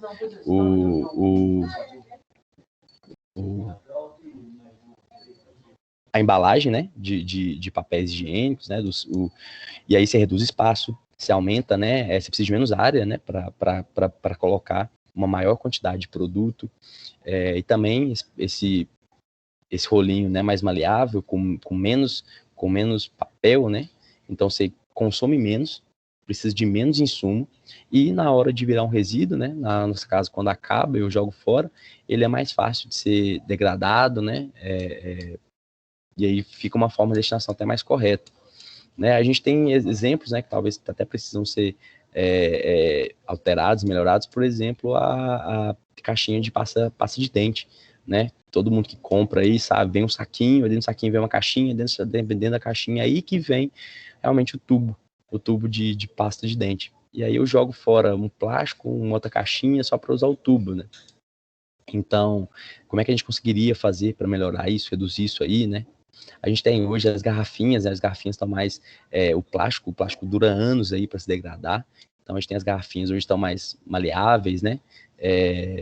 Menos plástico, elas usam menos plástico, isso ajuda a acelerar um pouco a degradação delas. E aí essas indústrias têm usado, né, essas tecnologias, essas mudanças mesmo como uma ferramenta competitiva e ferramenta de marketing, né? Quantas indústrias hoje, né, não ganham mercado, não ganham venda, não divulgam, né, as boas práticas ambientais que elas têm, né? Isso hoje virou uma ferramenta competitiva. Muitas pessoas já têm essa consciência e fazem aquisição de produtos que são ambientalmente corretos, né? Eu mesmo, às vezes, pago um pouquinho mais caro, claro que a gente tenta fazer tudo dentro das condições, mas eu quando tenho a possibilidade de escolher e tá dentro do que eu consigo, eu não importo pagar mais caro para ter algum produto que eu sei que ele tem uma prática ambiental melhor, né, que é mais biodegradável, que vai gerar menos impacto, né? A gente tem a produção mais limpa, né? A produção mais limpa são resíduos e emissões que são gerados. Eu tento reduzir isso, né? Tudo isso vem do processo produtivo, né? Então eu pego minha matéria-prima, transformo isso na indústria e eu gero, né, tudo que a gente já passou, tudo que a gente já falou, né? Eu gero resíduos sólidos, atmosféricos, efluente, e lanço aquilo no meio ambiente. E como é que eu posso fazer de forma mais limpa, de forma mais adequada? Tudo isso que a gente já vem discutindo aqui, né? De como eu produzir mais, com menos, gerando menos resíduo, como eu trato, destino corretamente esses resíduos, formas alternativas, né, de destinação. Então, a forma convencional, né, como sempre foi feito, gerar resíduos, né? Gerar a poluição, a contaminação. Só como eu consigo melhorar isso? Como eu consigo modificar isso aí, né? Então, a gente tem diversas formas, né? Hoje já tem diversas pesquisas, né? E várias técnicas, que é a técnica de fim de tubo, por exemplo, né? Que eu coloco filtros, formas de tratamento, aterros, né? E aí eu consigo reter toda aquela poluição antes da destinação no meio ambiente, né? Antes do lançamento mesmo no meio ambiente daquela contaminação, daquela poluição, né? E aí vem a produção mais limpa, né? Que reduz o consumo de água, reduz energia, recicla, tem novas tecnologias, né? E aí eu evito o resíduo, né? Evito essa poluição. Vamos lá agora falar um pouquinho de ecoeficiência, que é o tema de vocês. Vou tentar passar um pouquinho aqui do que é a definição, vou ficar um pouquinho mais tempo aqui, tá? Vocês podem ir me perguntando, eu sei que nosso tempo já está quase estourando, eu já estou terminando. Mas eu vou passar um pouquinho mais do que é ecoeficiência para vocês ficarem, né, com esse tema claro na cabeça. A ecoeficiência é uma forma, né, sustentável de produção, é uma medida, né, que contribui para essa forma sustentável. Esse conceito, ele se refere, então, à disponibilidade de serviços e bens, né, que são necessários, né, para a nossa necessidade humana e que proporcionam, né, a qualidade de vida, mas sem causar o impacto ambiental, né, gastando o mínimo de recurso natural possível, né, e tentando usar recursos renováveis, né. Então, a ecoeficiência é trazer mais rentabilidade utilizando menos matéria-prima, que é aquilo que eu estou falando desde o início, produzir mais com menos, né? Por isso, desde o início, eu estou batendo muito essa tecla, porque é a base aí da ecoeficiência. Então, na prática, ela pode ser adotada tanto nas indústrias, né, quanto por qualquer pessoa, né? No nosso dia a dia, a gente consegue mesmo aplicar vários tecnologias e técnicas dessa ecoeficiência, né? Então, a definição que eu puxei aqui, né, é uma forma de produzir, deixa eu abrir aqui, é uma forma de produzir e fornecer serviços e bens competitivos no mercado, com menor consumo de recursos naturais e menor geração de poluentes. Então é isso, produzir mais, né, consumindo menos. Então, eu gero mais renda, gasto menos resíduo, utilizo, né, menos energia, menos água e gero menos resíduo. Aí é uma brincadeirinha aí, né? Quem entendeu, entendeu. Mas aí, gente, vamos lá para alguns exemplos, né, de ecoeficiência. A gente tem algumas aplicações, algumas indústrias aqui que a gente na FIENG já ajudou, já auxiliou nessa parte de ecoeficiência. Por exemplo, a gente tem uma indústria que ela só em reduzir as telhas por telhas transparentes, né, no galpão de produção dela, ela reduziu muito o consumo de energia elétrica. Então, ela fez um investimento de R$9 mil na troca das telhas, e isso gerou uma economia anual de 10 mil. Então, com R$9 mil, em um ano ela já se pagou, já teve o payback, e a partir do segundo ano, todo esse payback já é lucro, já se transforma em lucro, né, que é a redução da energia elétrica. Uma outra forma de ecoeficiência, né, é uma indústria de calçados, onde o pessoal aplicava manualmente, colava o solo, assolado, né, do sapato, era um processo mais demorado. E aí eles desenvolveram uma pistola para aplicação da cola, né, sem ser pela vassourinha, né. Então eles fizeram um investimento de R$210 por pistolinha, né, e isso gerou um benefício de uma economia de mais de 17, quase R$18 mil, né, na redução do consumo da cola, né, só na cola, menos cola que eles usavam, passava a ser, né, a aplicação passava a ser de forma mais uniforme, né, e eles conseguiam reduzir isso.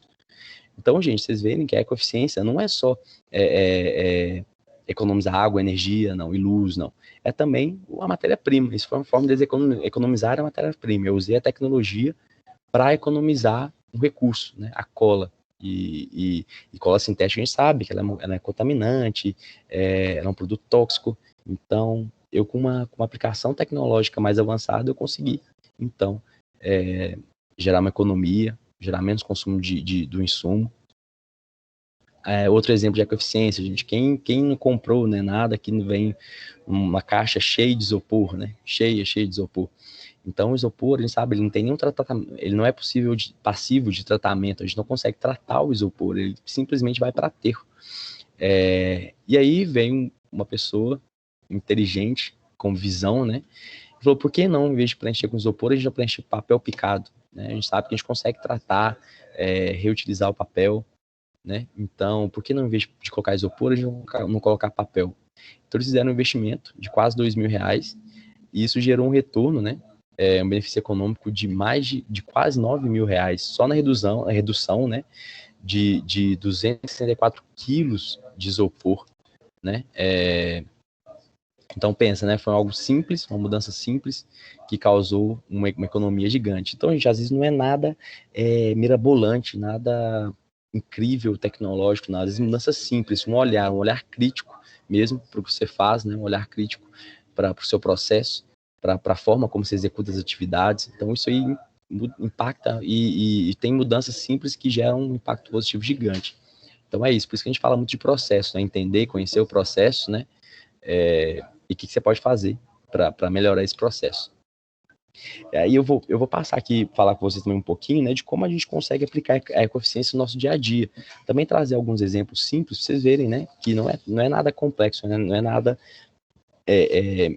muito difícil, e a gente consegue aplicar até no nosso dia a dia, né. Não está na apresentação, mas isso eu trouxe a parte aqui, já que é o tema principal dos grupos. Então, se a gente dá preferência ao transporte público, né, a gente usar mais ônibus, eu sei que às vezes, né, é complicado, mas a gente sabe que usar o carro, só o carro, eu sozinho, indo para o trabalho, indo para a faculdade, eu estou emitindo, né, fazendo emissão de gás, emissão de poluente. Então, usar o transporte público, oferecer carona, e tudo é uma prática de ecoeficiência, né. Equipamentos elétricos, né, a gente tem os equipamentos elétricos antigos, eles consomem mais energia. Então, quando for possível, fazer a troca, e na troca, olhar o Siloprocel, né, olhar o quanto ele consome de energia. Um dos maiores desperdícios hoje, né, que a gente tem tanto na casa da gente quanto nas indústrias é a água. Então, como eu consigo reduzir a água na minha casa? Sempre fechar as torneiras quando escovo o dente, quando lavo louça, banho, tempo de banho, né? Então, a gente também, aparelhos, né, a gente pode manter sempre aparelhos desligados quando não estão usando, ou limpos, né, por exemplo, ar-condicionado. Quem tem ar-condicionado em casa, ele vai sujando, ele precisa ser lavado a cada 6 meses, 1 ano, ele precisa ser limpo, né? Então, se eu não limpo, eu começo os filtros, né, começa a comatar, começa a ficar sujo, e isso o aparelho começa a gastar mais energia para resfriar o ambiente, né? Demora mais a resfriar o ambiente, então isso gasta mais energia. Sempre que a gente puder, né, a gente consegue, né, dar preferência, né, tanto na indústria quanto na nossa vida, a fornecedores que prezam pelo meio ambiente, por práticas ambientais adequadas, né? Produto de limpeza, sempre que comprar, né, é uma coisa que eu faço, eu tento olhar produtos biodegradáveis, olhar a composição mesmo, os produtos químicos que eu compro, que eu uso em casa, né, aqueles que são incolor e tem menos perfume, eles são melhores, são mais biodegradáveis. Ah, mas minha casa não vai ficar cheirosa. Mas é sua consciência, né? Você vai estar tendo a tranquilidade que você está usando produto biodegradável. Então, esses são alguns exemplos que a gente pode aplicar, que são fáceis de aplicação. A gente tem também o ciclo de vida, né, o ACV, que é o ciclo de vida, né, de um produto. Ele é quando a gente contempla, né, todo o impacto, desde a produção, desde lá do início das matérias-primas, né, o que a gente precisa de matéria-prima, até o processamento, a geração do produto, destinação, né, até quando eu consumo na minha casa e jogo no lixo. É o ciclo completo, início a fim, né? Aqui é um exemplo, gente, bem rapidinho, pra vocês terem ideia, para eu fazer um bolo de tudo que eu preciso. Lá para o bolo, eu preciso lá dos grãos, né? Eu preciso da farinha. Só que para farinha eu tenho então ter o combustível, fertilizante, defensivos agrícolas, preciso da terra para plantar o trigo, a soja. Com o trigo e a soja plantados, né? E aí, né, eu preciso do combustível, fertilizante para fazer aquilo crescer, o combustível das máquinas, né, do caminhão que trouxe aquele saco de grão para minha fazenda. E aí eu vou gerar soja, processo aquilo, gerar soja. No processamento eu tenho diversos outros impactos, né? Também como eu faço esse processamento, preciso de máquinas, como essa máquina consome energia elétrica, consome o diesel, entende? Então, para o processamento eu gasto mais insumo, gasto mais, consumo mais, né? Recurso. E aí eu gero milho. Esse milho, a farinha vai virar ração para o frango, né? Aí com esse frango eu já preciso também dar água, da vacina, né? Eu transporto esse frango só para o frango poder me gerar o ovo, e o ovo que eu vou usar no bolo. Então, nossa, eu tive que ir lá atrás, lá no grão, no milho que eu dei para a galinha, né? Passando por transporte do caminhão, o caminhão que faz o transporte, emitiu o gás, a máquina que fez o processamento, a colheitadeira, todos os insumos, né, que eu usei só para eu ter o ovo em casa. E o mesmo acontece com o chocolate, com o leite, com a farinha, né?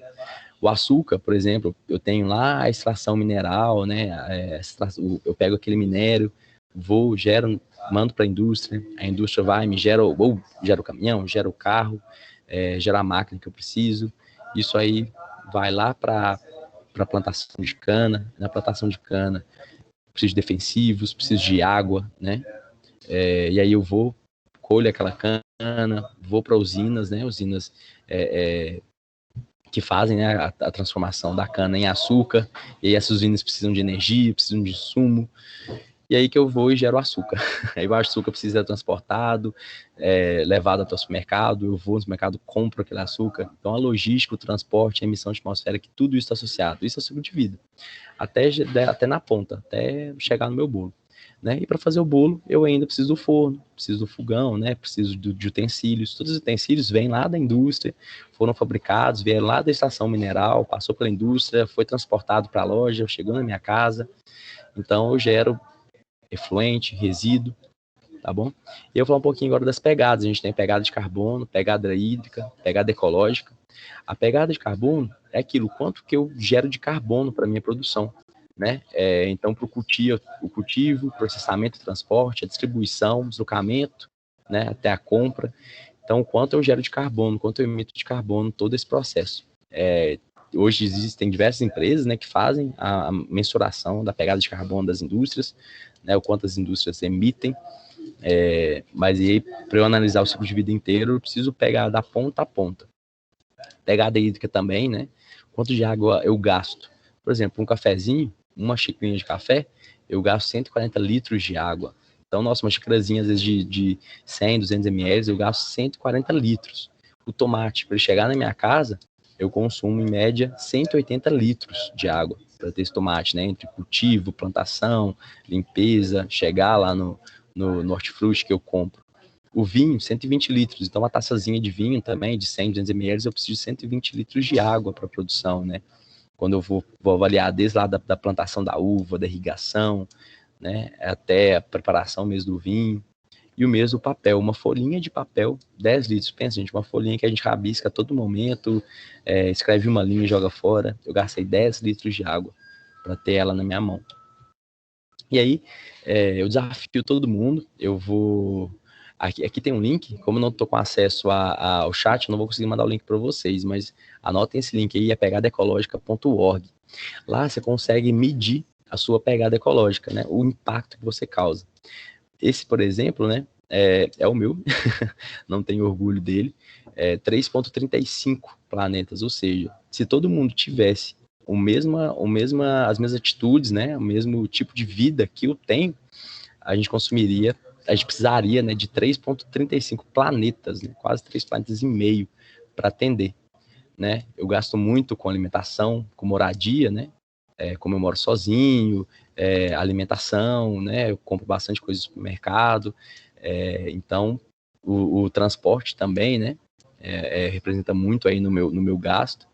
Eu venho trabalhar de ônibus, mas eu tenho um carro próprio, uso bastante, então tudo isso impacta bastante. Então é isso, a gente precisa pensar nas atitudes, no que a gente faz, né? Depois que eu vi isso aí, eu assustei, eu tento mudar alguns hábitos, mas quando é hábito é difícil, né? Mas vocês verem que o impacto que a gente causa.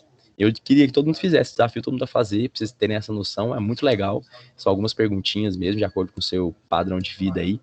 Eu desafio todo mundo a fazer, eu acho que é bem, bem interessante. Pessoal, é mais ou menos isso que eu queria falar com vocês hoje. Né? Não me estendendo muito, já estendendo, mas queria saber de vocês, o que vocês acharam, estão com alguma dúvida. Eu sei que agora, né, vocês têm a parte do projeto, né, com as indústrias, tem indústrias têxtil, laticínio, cerâmica. Vocês têm alguma dúvida, alguma coisa mais que a gente pode abordar e ser mais focado aí?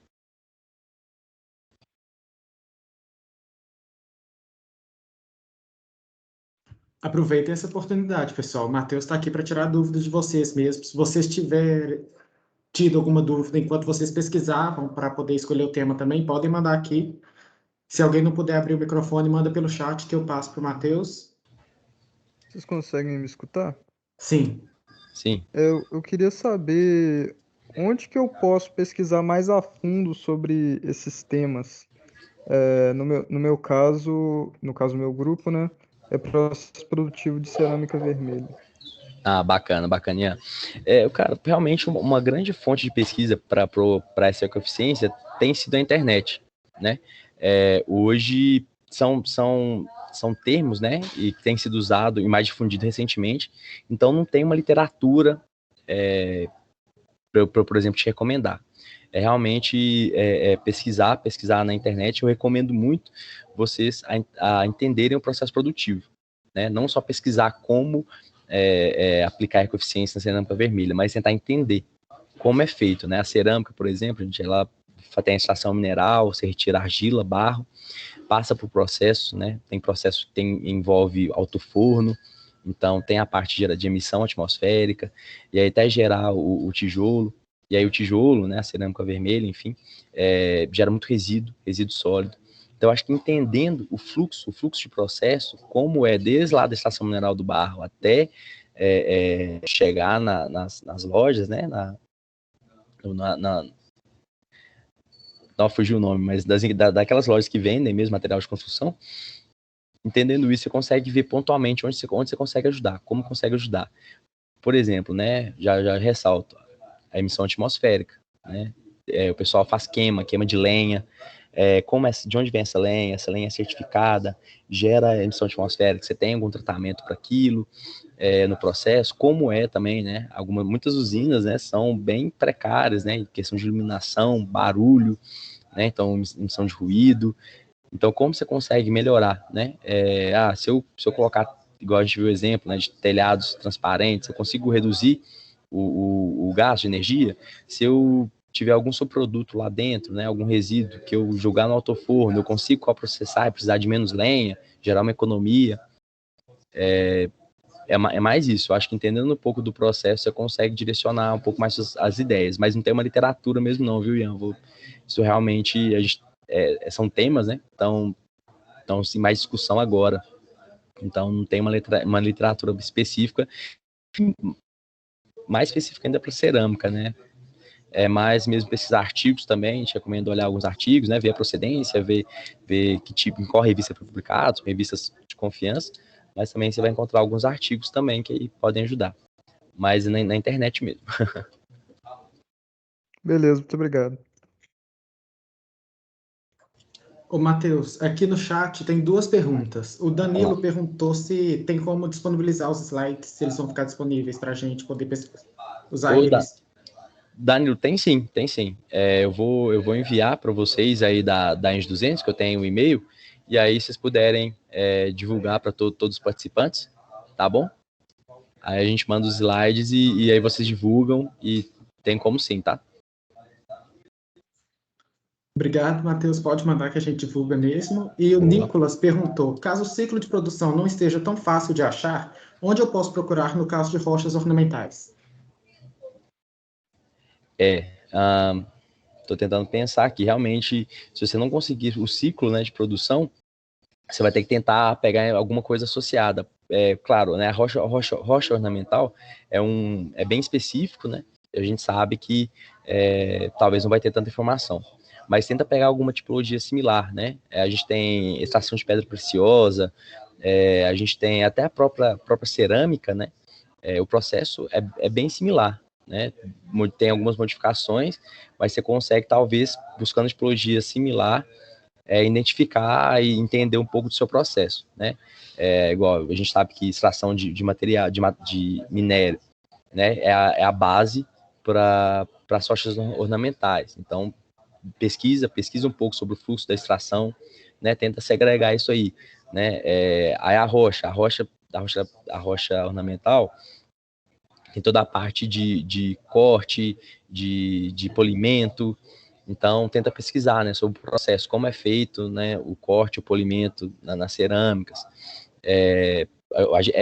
A gente vê muito, né, nas cidades, aqueles locais com piso, que é de granito, ardósia, mármore até, e aí a gente vê, né, como são lugares simples, até precários, sem muita segurança, sem muita iluminação, não tem muito controle, né, dessa poeira, da fuligem que é expelida. Então, talvez segregar. Então, o meu conselho seria separar, fatiar, né, as etapas e ir pesquisando em tipologias similares essas etapas, como é feito, né, para você tentar ter uma visão macro e juntar tudo depois, né? E também vocês conseguirem, né, contato de alguém dessas indústrias, conseguir conversar em algum lugar, é interessante também, entender como eles fazem, né? Pesquisar mesmo, ir em campo. Agora com a pandemia é meio complicado ir em campo, mas pesquisar mesmo como vocês conseguem, né? Extrair isso aí, de quem faz mesmo, em loco, né? Mais uma pergunta aqui no chat. Antonielli perguntou se no caso do ciclo de produção de cerâmica vermelha, ele poderia fazer um link com o trabalho informal no processo de produção e da utilização das cerâmicas vermelhas. Tô pensando aqui. Sim, consegue. Até porque quando a gente fala quando a gente fala de sustentabilidade, né, a gente fala da parte social também, a gente precisa falar disso, né?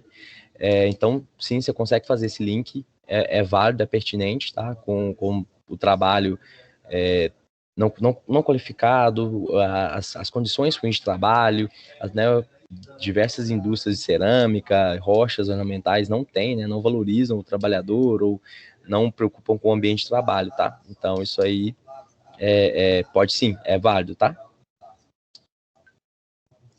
Só acrescentando aqui na pergunta anterior, o Lucas mandou no chat que tem um artigo do MEC sobre rochas ornamentais, que ele é um pouco antigo, mas dá para usar como base nesse tipo de pesquisa. Boa. Ótimo. Mais alguma pergunta, pessoal? Pode abrir o microfone e mandar no chat.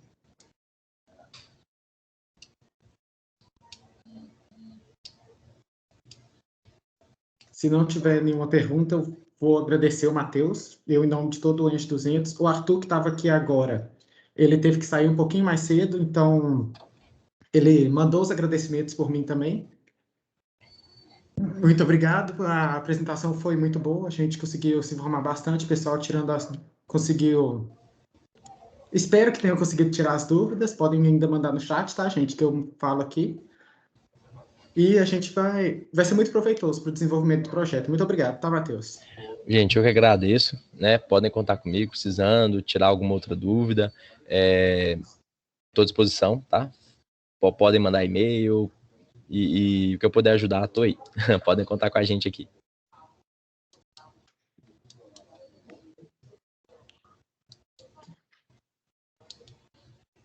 Aqui, tem mais uma pergunta da Lívia aqui no chat. O tema das rochas ornamentais fala sobre uma solução que atue no processo industrial de produção. Nesse caso, nós deveríamos ter um foco maior sobre o que ocorre dentro da indústria ou podemos propor algo mais geral em torno do ciclo de vida? Bacana. Então, o tema de vocês, né, é mais focado na ecoeficiência. Então, é muito interessante que essa ecoeficiência talvez você vê mais oportunidade, seja interessante se aplicar bem para a indústria, né, porque são alternativas que você consegue, talvez até ter isso mais palpável, né, conseguir realmente ver a mudança. Mas sim, você pode fazer durante todo o ciclo de vida, sim, né, desde o início, até mesmo chegando a rocha ornamental para o consumidor final, tá?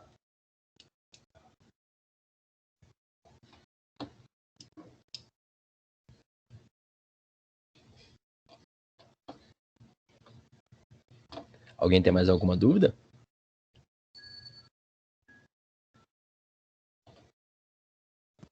Oi, Matheus. Bom dia. Oi, bom dia. Eu tenho duas dúvidas. Vamos lá. Uma é outra nem tanto. Sobre ecoeficiência, eu posso abordar também a questão do transporte desses materiais? Claro, com certeza, com certeza. O transporte de materiais a gente tem diversas oportunidades de melhoria, né, no transporte de material, porque gera impacto, tem geração de emissão, enfim, pode sim, é muito interessante, tá? Entendi. Eu tenho uma outra dúvida também, tem nada a ver com o tema, né? Mas foi uma coisa que você disse lá na parte de ecodesign, né? Sobre a utilização de menos plástico, né? Tudo isso. Eu queria saber como que a indústria, assim, atual, tem lidado com a questão dos microplásticos, que é uma questão, assim, recente, né? Isso. E da maneira prática, como tem lidado, se tem algum tratamento para reduzir a emissão deles na natureza e tal. Certo. Ricardo, realmente hoje é um problema, né? Hoje, pessoal tem falado cada vez mais do microplástico. Igual você falou, era um tema que alguns anos atrás não era abordado, né, não era muito discutido. Ainda não existe, né, um tratamento para esse microplástico. Realmente, hoje, o que a gente vê é a parte de a gente tentar, né, não deixar o resíduo plástico ir para o rio, ir para os cursos d'água, chegar no mar, né? Então, hoje, o pessoal tem falado demais, investido demais no retorno, né? Em recoletar aquele plástico. Por exemplo, diversas empresas, principalmente cosméticos hoje, né, farmacêuticas, elas já têm diversas campanhas e diversos programas para recolher toda a embalagem plástica que elas geram, que elas destinam, né? Alguns estados também, Mato Grosso do Sul, São Paulo, eles já exigem que as indústrias que geram, né, que vendem embalagens plásticas, elas façam, né, a logística reversa, que peguem aquilo de volta, né? Não, hoje não é exigido o próprio plástico da indústria, né, mas a mesma quantidade em quilos, né?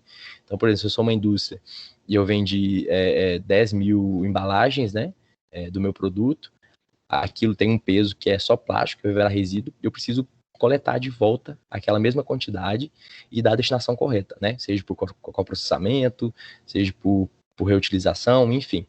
E isso tem sido cada vez mais difundido, né? Até Minas provavelmente vai lançar algo similar em pouco tempo.